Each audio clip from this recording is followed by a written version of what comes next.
Hello, everybody. This is Anarchy Alley by Alice Dunbar-Nelson. To the casual observer, the quaint, narrow little alley that lies in the heart of the city is no more than any other of the numerous divisions of streets in which New Orleans delights.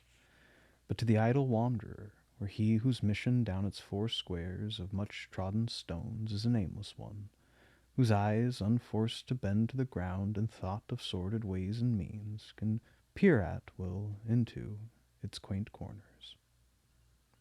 Exchange Alley presents all the phases of the Latinized portion of America, a bit of Europe, perhaps, the restless, chafing, anarchistic Europe of today, in the midst of the quieter, democratic institution of our republic.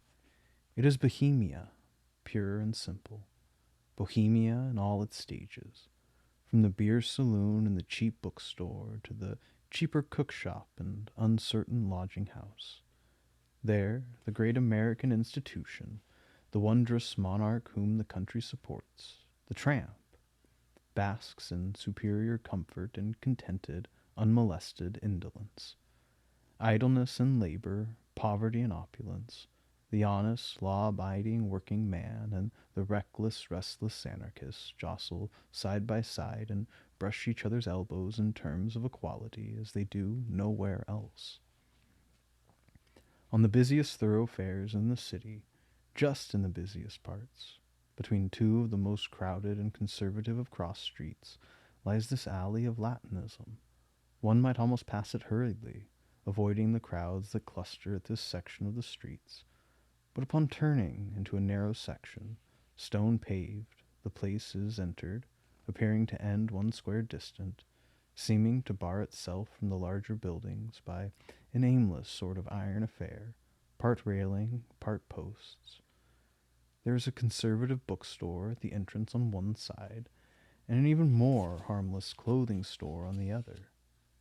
Then comes a saloon with many blind doors, behind which are vistas of tables, crowded and crowded with men drinking beer out of globes, large, round, moony, common affairs. There's a dingy pension-claim office with cripples and sorrowful-looking women in black sitting about on rickety chairs. Somehow, there's always an impression with me that the mourning dress and mournful looks are put on to impress the dispenser and adjuster. It is wicked, but what can one do if impressions come? There are more little cuddies of places, dye shops, tailors, and nondescript corners that seem to have no possible mission on earth, and are sadly conscious of their aimlessness. Then the railing is reached, and the alley, instead of ending, has merely given itself an angular twist to the right, and extends 3 squares further to a great pale green dome and stately entrance. The calmly thinking, quietly laboring, cool and conservative world is for the nonce left behind. With the first stepping across Custom House Street, the place widens architecturally, and the atmosphere, too, seems impregnated with a sort of mental freedom, conducive to dangerous theorizing and broody reflections on the inequality of the classes. The sun shines in a strip in the center, yellow and elusive, like gold. Someone is rattling a gay gallop on the piano somewhere. There's a sound of men's voices in a heated discussion. A long whiff of pipe smoke trails through the sunlight from the barroom. The clink of glasses, the chink of silverware, and the high treble of a woman's voice scolding a refractory child mingle in incongruous melody. 2-story houses all along, the first floor divided into cuddies. Here a paper store, displaying 10-cent novels of detective stories with impossible cuts, illustrating impossible situations of the plot. Dye shops, jewelers, tailors, tinsmiths, cookshops, intelligence offices. Many of these and some newspaper offices. On the second floor, balconies, dingy, iron-railed, with sickly box plants and decrepit garments airing and being turned and tended by disheveled, slipshod women. Lodging houses, these. Some of them, but one is forced to wonder, Why do the tenants sun their clothes so often? The lines stretched from the post to post seem always filled with airing garments. Is it economy? And do the owners of the faded vests and patched coats hide in dusky corners while their only garments are receiving the benefit of old souls' cleansing rays? And are the women with the indiscriminate tresses near relatives, or only landladies? It would be something worth knowing if one could. Plenty of saloons, great, gorgeous, gaudy places with pianos and swift-footed waiters, tables and cards, and men, men, men.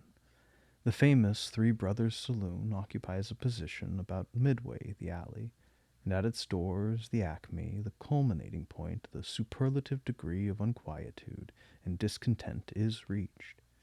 It is the headquarters of nearly all the great labor organizations in the city. Behind its doors, swinging as easily between the street and the liquor-fumed halls as the soul swings between right and wrong, the disturbed minds of the working men become clouded, heated, and wrathily ready for the deeds of violence. Outside on the pavements, with hundreds of like excited men, with angry discussions and bitter recitals of complaints, the seeds of discord sown some time since, perhaps, sprout afresh, blossom, and bear fruits. Is there a strike? Then special minions of the law are detailed to this place, for violence and hatred of employers, insurrection and socialism find here ready followers. Impromptu mass meetings are common, and law-breaking schemes find their cradle beneath its glittering lights. It is always thronged within and without, a veritable nursery of riot and disorder. And oh, Bohemia, pipes, indolence, and beer. The atmosphere is impregnated with it. The dust sifts it into your clothes and hair. The sunlight filters it through your brain, and stray snatches of music now and then beaten rhythmically into your mind. There are some who work, yes, and a few places outside of the saloons that seem to be animated with a business motive. There are even some who push their way briskly through the aimless bodies of men. But then, there must be an occasional anomaly to break the monotony, if nothing more.